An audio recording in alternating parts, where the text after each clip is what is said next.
Assalamualaikum, salam sejahtera. Selalu kita belajar berasingan tau. Doktor ABCDE satu bab. Kemudian vital sign dan rakan-rakan dia yang lain lah. Itu pun satu bab yang lain. So kita tak diajar sekali. So sekarang kita nak gabungkan vital sign dengan primary survey. Okay, so vital sign kalau ikut KKM ada 5. Satu, respiration rate, kadar pernafasan, normal 12 hingga 20 kali dalam masa 1 minit. Okay. Kemudian yang kedua, pulse rate, PR, kadar nadi, normal untuk dewasa 60 hingga 100 kali per minit. Okay. Yang ketiga, tekanan darah, ada 2 bacaan, atas dan bawah. Kalau atas, bacaan lebih kurang 90 sampai 140, itu dikatakan normal.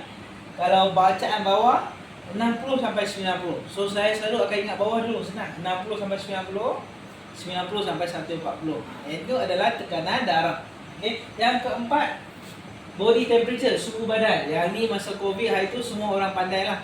Semua tembak-tembak suhu, dia tahu lah. Okay, kalau normal lebih kurang 36.5 hingga 37.5 lebih kurang. Okay. Kemudian yang kelima, yang seterusnya adalah pain score, skala kesakitan.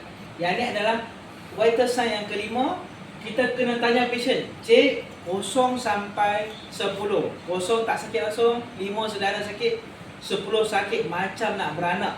So berapa kesakitan yang cik nak bagi untuk sekarang? 0 per 10 ke, 5 per 10 ke, 10 per 10 ke? Jawapan tu hanya daripada pesakit lah. Okay? So yang kelima, pain score. Yang lain yang bukan dikategorikan vital sign oleh KKM, bukan kategori vital sign. Contoh SpO2 normal, kadar oksigen yang selalu kita guna kepit tu, okay, oximeter normal 95 sampai 100, itu normal. Yang lain AVPU, kita nak tahu tahap kesedaran pesakit, sama ada pesakit ni sedar ataupun tidak sedar, tapi boleh respon kepada suara perawat, ataupun tidak sedar tapi boleh respon kepada kesakitan. Perawat tepuk, bagi rangsangan kesakitan dekat pesakit, pesakit boleh respon.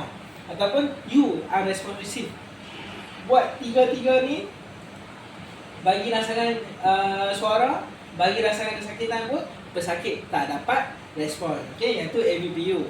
Macam mana kita nak serapkan semua ni dalam sini? Primary survey. Okay, so di danger. So danger, kena tengok 3 danger lah. Diri kita, bangsa, persekitaran. Okay. Kemudian respon. Untuk respon patient, kita guna cara AVPU.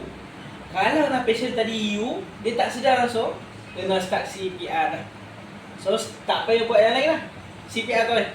Tak, nah? Yang A pula, airway. Airway ni kita kena tengoklah head chin lift ataupun jaw thrust. Ada 2 cara yang selalu kita pakai. Kalau airway tak clear, kena suction, kena sedut air liur dia, muntah dia, darah dia dan sebagainya. Okay. Seterusnya breathing, kena cek SpO2, kena kepit, kena cek kadar pernafasan pesakit, naik turun 1, naik turun 2, naik turun 3. Tengok dalam seminit berapa kali dia nafas. Kemudian kalau ada stetoskop, boleh asketik paru-paru untuk tengok dia punya bunyi paru-paru. Okay. Kalau breathing tak okey, kena start oksigen, BVM dan sebagainya. Sirkulasi pula, kita kena cek kadar nadi, tekanan darah, suhu badan dan sebagainya. Kalau tak okey, mungkin kena start lah direct pressure, indirect pressure, tourniquet dan sebagainya. Okay. Di disability, okay, selalunya kita nak tahu, tengok sebelum kemalangan dia boleh angkat tangan dan sebagainya. Selepas jadinya benda tu, boleh tak dia masih angkat benda tu, tangan, kaki dan sebagainya lah.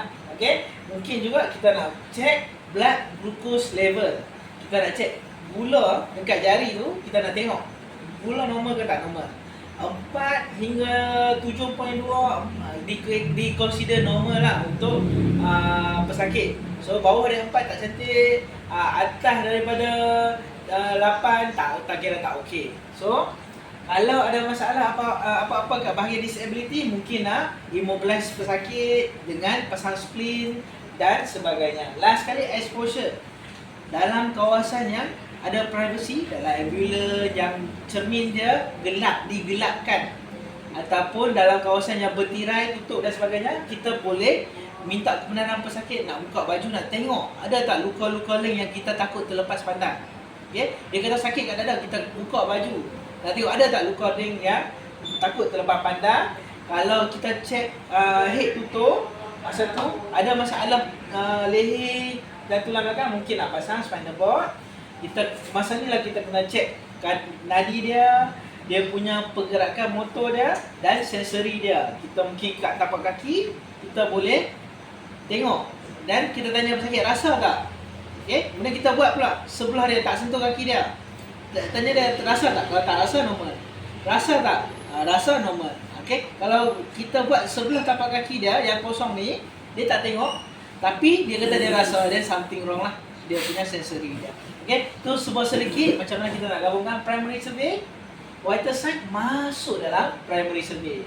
Step by step tau. Dekat lokasi kejadian kita kena buat dekat pesakit, tanggungjawab kita. So lepas ni dah kena cek BP, dah kena cek nadi, dah kena cek pernafasan, sebab yang ni yang wajib sebagai perawat di lokasi kejadian.